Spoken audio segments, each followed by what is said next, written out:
Balikan natin ang mga lokal na balita. Pinupuna na ilang grupo ang planong magbenta ng bigas sa halagang 20 pesos kada kilo na limitado lang sa Visayas at posibleng ikalugi umano ng gobyerno.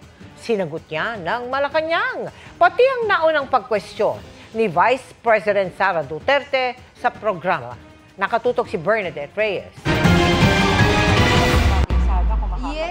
Dali-daling pumunta sa Kadiwa Store sa Quezon City ang 70 anyos na si Lola Cindy sa pag-aakalang makakabili na siya ng 20 pesos kada kilo na bigas.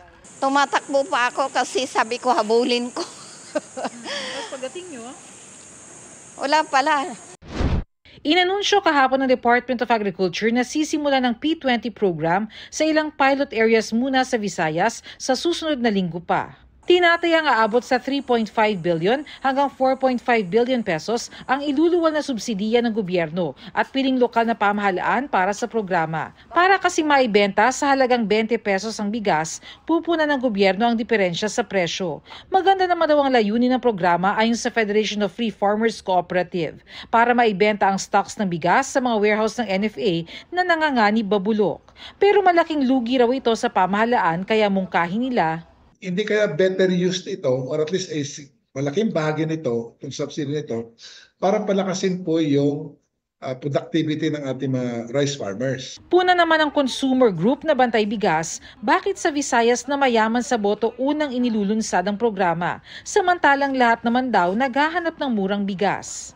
Double digit yung pagbaba ng kanyang trust rating at syempre yung pwedeng pabanguhin yung image ni BBM which will translate doon sa kanyang mga slate, senatorial slate, para matiyak yung boto para sa kanila.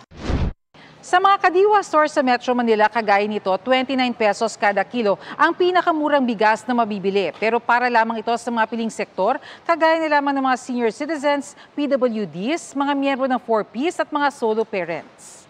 Pinipilahan pa rin siyempre yung 29 ng NFA. Maraming naghahanap talaga ng mas mababang presyo. Ayon sa Malacanang, sinimulan ng programa sa Visayas dahil doon maraming nangangailangan ng murang bigas at may sapat na supply ng bigas ang NFA sa naturang rehiyon. Pero gagawin daw nationwide ang programa. Nagbigay na rin daw ng direktiba ang Pangulo para palawigin ang programa hanggang 2028. Sinagot ng Malacanang ang pagdududa ni Vice President Sara Duterte sa programa. Wala raw kinalaman ng timing ng programa sa pagbaba ng trust at approval rating ng Pangulo. Noon pa po ito pinag-uusapan. Nakasama po ako minsan sa isang pribadong meeting para po dito, para ipatupad po ang 20 pesos kada kilo na bigas. Nauna pa po ito na pag-usapan ng DA, ng NFA, bago pa po lumabas ang mga survey ratings na yan.